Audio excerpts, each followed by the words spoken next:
देखिए प्यारे बच्चों, समष्टि अर्थशास्त्र को परिभाषित कीजिए। क्या कीजिए प्यारे बच्चों? समष्टि अर्थशास्त्र को परिभाषित। ये होता क्या है?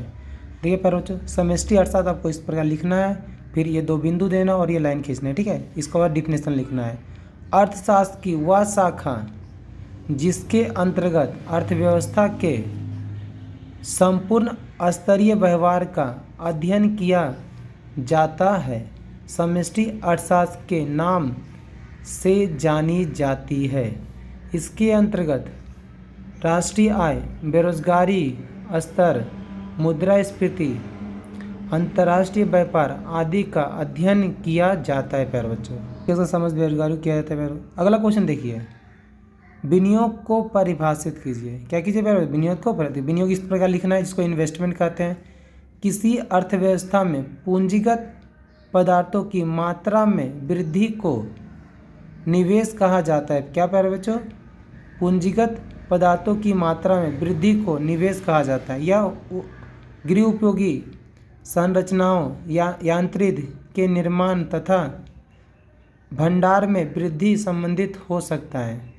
निवेश समग्र मांग का एक महत्वपूर्ण हिस्सा है तथा इसमें परिवर्तन से समग्र मांग में उतार चढ़ाव होता रहता है प्यारे बच्चों। अगला क्वेश्चन देखिए क्या कहा गया। भारतीय रिजर्व बैंक की स्थापना कब की गई थी? कब की गई थी? भारतीय रिजर्व बैंक की स्थापना 1935 ईस्वी में की गई थी प्यारे बच्चों, जिसको RBI भी कहते हैं, ठीक है। आगे देखिए प्यारे, तो प्रत्यक्ष कर क्या है? प्रत्यक्ष कर क्या है? डायरेक्ट टैक्स क्या है? प्रत्यक्ष कर वे कर हैं जिसमें व्यक्ति की संपत्ति तथा आय पर कर लगाया जाता है। मतलब जिस व्यक्ति पर लगाया जाता है प्यारे बच्चों, उसी का उसका भुगतान किया जाता है। इनका भुगतान उसी व्यक्ति द्वारा किया जाता है जिन पर कर लगाया जाता है, जिस पर टैक्स लगाया जाता है प्यारे बच्चों।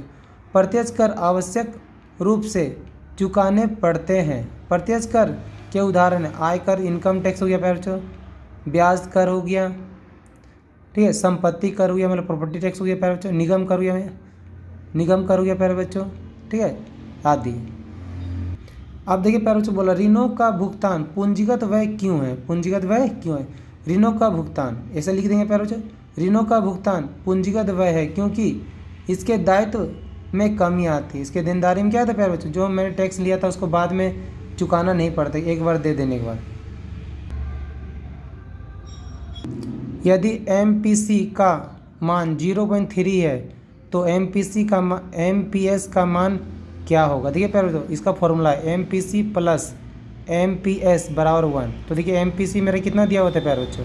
कुछ नहीं, तो लिखो इसका 1 लिख दिए माइनस MPC मेरा कितना दिया हो? देखिए 0.3, तो 0.3 इसको घटा देने में क्या आया? 0.7। क्या है प्यारे बच्चों? 0.7 आ गया। अब कहते हैं प्यारे बच्चों, बंद अर्थव्यवस्था से आप क्या समझते हैं? बंद अर्थव्यवस्था इस तरह लिखेंगे प्यारे बच्चों, अगर आंसर ज़्यादा नंबर मार्क्स चाहिए, पूरा फुल में फुल। बंद अर्थव्यवस्था में किसी देश का अन्य देशों के साथ आर्थिक संबंध नहीं होता प्यारे बच्चों। बंद अर्थव्यवस्था जो होता है, किसी दूसरे देश के साथ लेन देन हम नहीं कर सकते हैं, व्यापार नहीं कर सकते हैं, उसे ही कहा जाता है। इस अर्थव्यवस्था में विदेशी निवेश और आयात निर्यात पर प्रतिबंध होता है, ठीक है प्यारे बच्चों। आगे बढ़ते हैं, आर्थिक एजेंट कौन होते हैं? आर्थिक एजेंट कौन होते हैं? तो आर्थिक एजेंट इस प्रकार लिखेंगे प्यारे बच्चों, आर्थिक एजेंट है परिवार, उपभोक्ता, कंपनियां, निर्माता और राज्य, यानी व्यापार, बाजार, निर्यातक, मतलब ये सभी आर्थिक एजेंट होता है प्यारे बच्चों। अगला देखिए, राष्ट्रीय आय को परिभाषित कीजिए। राष्ट्रीय आय आखिर क्या होता है प्यारे बच्चों? ध्यान से देखिए, किसी देश के निवासियों द्वारा एक वर्ष की अवधि में, मतलब पूरा देश का निवासी हो गया प्यारे बच्चों, कोई भी होगा, एक वर्ष के अंदर में उत्पादित वस्तुओं एवं सेवाओं के, मतलब जो वस्तु और सेवा का उत्पादन करते हैं उसको बाजार मूल्य के योग को राष्ट्रीय आय कहा जाता है। मतलब बाजार का पूरा मूल्य का अगर योग कर देंगे प्यारे बच्चों, राष्ट्रीय आय कहलाएगा। अब देखिए, नगद निधि अनुपात से आप क्या समझते हैं? नगद निधि अनुपात से आप क्या समझते हैं? पहले देखिए प्यारे बच्चों, नगद निधि अनुपात लिख देंगे प्यारे बच्चों। व्यापारिक, देखिए इस पर हेडिंग देंगे प्यारे बच्चों, फिर लिखेंगे व्यापारिक बैंकों को अपनी संपूर्ण पूंजी का एक निश्चित अंश केंद्रीय बैंक अर्थात रिजर्व बैंक ऑफ इंडिया में जमा करना पड़ता है। प्यारे बच्चों, कोई भी बैंक ऑफ इंडिया हो, कर्नाटका बैंक हो, PNB बैंक हो, ये सभी अपना कुछ न कुछ हिस्सा आरबीआई के पास नगद जमा रखता ही रखता है प्यारे बच्चों, उसी को हम लोग क्या नगद निधि अनुपात कह सकते हैं। आगे देखिए प्यारे बच्चों, इस निश्चित जमा राशि को नगद कोष अनुपात के नाम से जाना जाता है।